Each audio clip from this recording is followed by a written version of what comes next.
La parole est à Monsieur Garel pour 6 minutes, suivi par Monsieur Bayle pour 5 minutes. Bien, merci Madame la Présidente, mes chers collègues. Un débat d'orientation budgétaire, c'est un révélateur. Un révélateur de ce que nous sommes, de ce que nous défendons, un révélateur de notre volonté.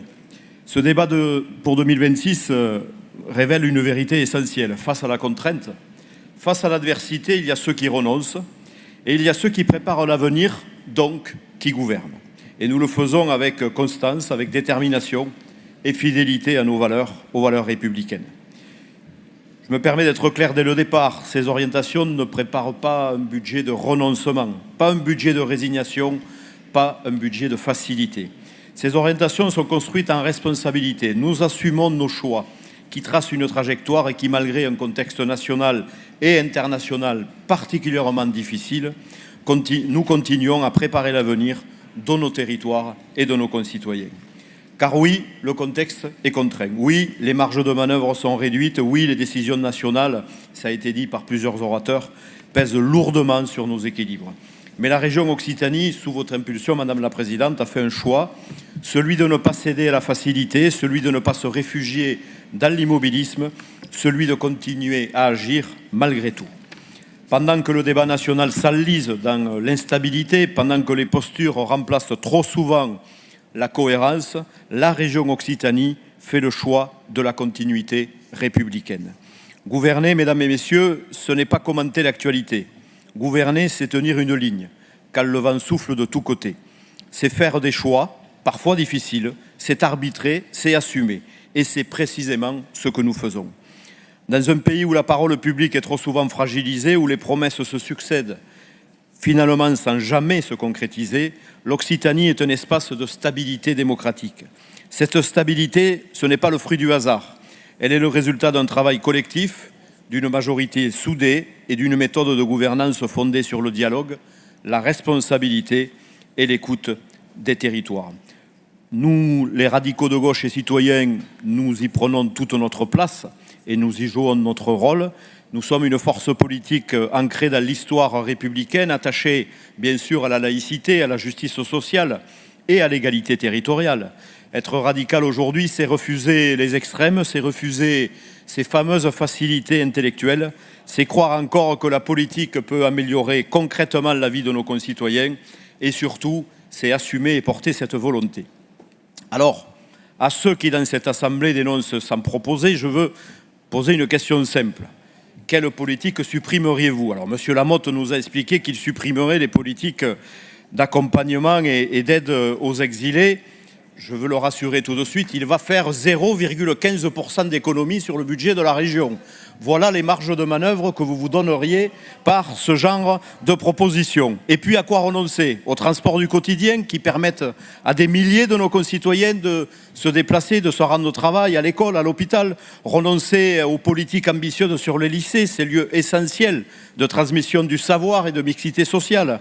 Renoncer à la formation professionnelle qui offre une seconde chance à ceux que le système a trop souvent laissés de côté, ou renoncer à l'accompagnement des territoires ruraux qui luttent contre les déserts médicaux que nous accompagnons et qui défendent les équilibres territoriaux.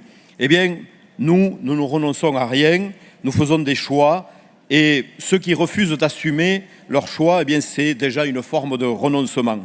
La facilité, c'est de promettre, le courage, c'est d'arbitrer. Alors on peut parler des transports rapidement. La région Occitanie a fait le choix d'investir massivement dans les mobilités durables. Pourquoi? Parce que nous croyons que chaque citoyen, où qu'il habite, doit pouvoir se déplacer. Et je veux souligner l'action de notre collègue Jean-Luc Gibelin, bien sûr sous l'autorité de la présidente pour, dans le cadre de la convention avec la SNCF, obtenir des avancées significatives pour améliorer la situation qui était devenue, c'est vrai, tout à fait inacceptable ces derniers mois à l'automne. Et nous croyons que par cette politique de transport, nous agissons pour la transition écologique qui ne se fera pas contre les territoires, mais avec eux.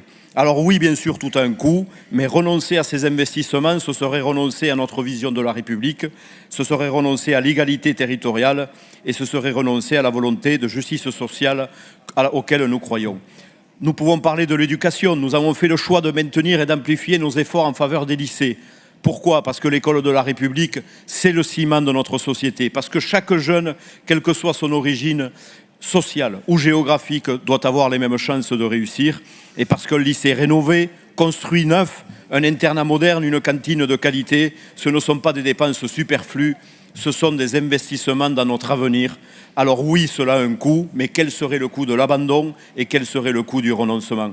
Et puis je veux dire un mot de la formation professionnelle. La région Occitanie a fait le choix de continuer à former, à accompagner, à qualifier. Pourquoi? Parce que dans un monde en mutation permanente, la formation est la meilleure arme contre le chômage, contre la précarité et les inégalités, parce que chaque euro investi dans la formation, c'est la possibilité d'accompagner vers l'emploi des citoyens qui en étaient exclus, et c'est l'idée de permettre à beaucoup de reprendre confiance en eux. Chaque euro investi, c'est un levier pour l'emploi, pour la cohésion sociale et pour l'avenir de nos territoires.